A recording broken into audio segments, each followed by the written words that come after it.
Praise the lord. నిజంగా స్తుతించిన వారి జీవితాల్లో అద్భుతాలే జరుగుతాయి. అవునంటారా కాదంటారా? యెరికో కోట చుట్టూ ఇశ్రాయేలీలు స్తుతిస్తూ కేకలు వేస్తూ ఆర్భాటం చేస్తూ తిరిగారుగా. ఆర్భాటం చేసిన వెంటనే ఏమైంది? యెరికో కోటలు కూలిపోయాయి. అవునా కాదా? ఎస్. స్తుతిస్తే ఇంత గొప్ప కార్యం జరుగుద్దా? కోటలే కూలిపోతాయా? బుల్డోజర్ లేకుండా సుత్తి, చానమా ఏంటిదని సుత్తి అవి లేకుండానే రాళ్ళు కొట్టడానికి వాడతారుగా సుత్తి, దాన్ని ఏమంటారు? చానం అవి లేకుండానే యెరికో గోడలు కూలిపోయాయి. దేవుని బిడ్డలారా, నిజమే, స్తుతికి అంత శక్తి ఉంది.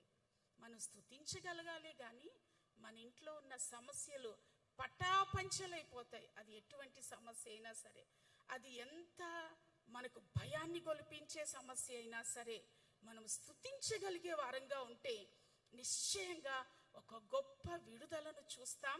అద్భుతాలే మన కళ్ళతో చూస్తాం. అనుదినము దేవుని స్తుతిద్దాం. ప్రార్థించే ముందు దేవుని స్తుతించాలి. బాగా ప్రార్థిస్తూ కూడా దేవుని స్తుతించాలి. దేవుని బిడ్డలారా, ప్రార్థనకు మనం ఎంత ప్రాముఖ్యతనిస్తామో, పాటకు ఎంత ప్రాముఖ్యతనిస్తామో, స్తుతికి కూడా అంతే ప్రాముఖ్యతను ఇవ్వాలి. అలా ఇచ్చినప్పుడే దేవాది దేవుడు నిజంగా మనలో ఉన్న ఆయనను గూర్చినటువంటి ఏమంటారు, తృష్ణ ఉంది చూసారా, దానిని చూసి అసాధ్యమైన ప్రతి కార్యాన్ని మన జీవితంలో సాధ్యపరచునుగాక. Praise the lord. ఈరోజు దావీదు గారు స్తుతించారా, కీర్తన పాడారా, ప్రార్థన చేశారా మనకు అర్థం కాదు. ఆ వాక్యాన్ని ఒకసారి మనం చదువుకుందాం. అలా దావీదు గారిలా స్తుతిస్తే మన జీవితాల్లో దేవుడు ఏ ఏ కార్యాలు చేస్తారో ఈరోజు మనం తెలుసుకుందాం. 2వ సమూయేలు గ్రంథం 22వ అధ్యాయం 1.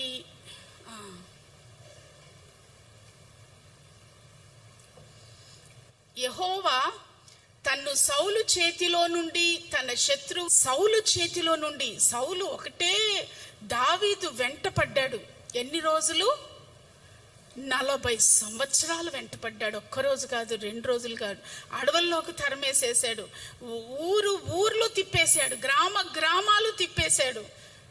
భయంతో పారిపోతూనే ఉన్నాడు దావీదు. ఒకానొక రోజున దావీదును శత్రువు చేతిలో నుండి దేవుడు విడిపించేశాడు. విడిపించినప్పుడంట దావీదు గారు అక్కడ నిజంగా అది, అందుకే అన్నాను నేను, దావీదు గారు ఈ గీత వాక్యములను చెప్పి యెహోవాను స్తోత్రించెను. ఏంటంటే అది గీతము, వాక్యము, ఆ రెండిటిని చెప్పి అంట స్తోత్రాలు చెప్పాడు. ఇప్పుడు వాక్యాల రూపంలో గీతాన్ని మనం చదవచ్చా? గీతం అంటే ఏంటి? పాటను పాటలాగే రాగాలు పెట్టి పాడాలి కదా.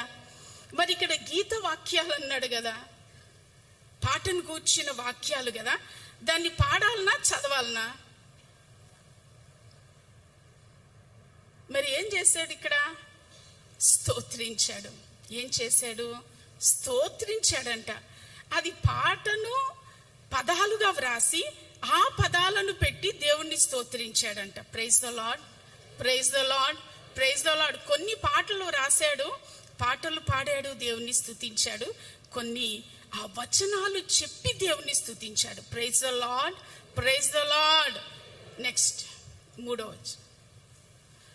నా దుర్గము, నేను ఆయనను ఆశ్రయించుదును, నా కేడెము, నా రక్షణ శృంగము, నా ఉన్నత, నా ఆశ్రయ స్థానము, నాకు రక్షకుడు, బలాత్కారుల నుండి నన్ను రక్షించువాడవు నీవే. అంటే ఏంటది? చివరికి వచ్చిన తర్వాత ఏమనిపిస్తుంది? పాటలాగుందా? వాక్యం చదివినట్టుందా? ప్రార్థన చేసినట్టుందా?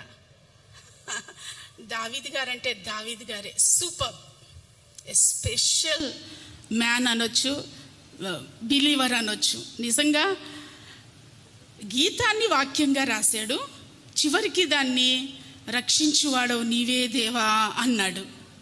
అంటే పాట, ప్రార్థన, స్తుతి 3 మిళితమై ఉన్నాయి దావీదు గారి జీవితంలో.